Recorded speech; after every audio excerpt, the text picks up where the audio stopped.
சொக்கநாதன் பெற்றெடுத்த பிள்ளையாராம்.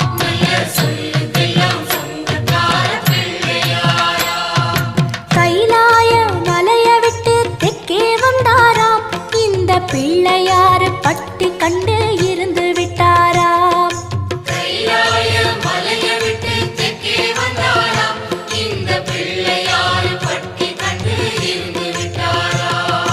கணபதியார் வந்தாரம்மா, நம்ம உறவாக நின்னாரம்மா. கணபதியார் வந்தாரம்மா, நம்ம உறவாக நின்னாரம்மா. சொக்கநாதன்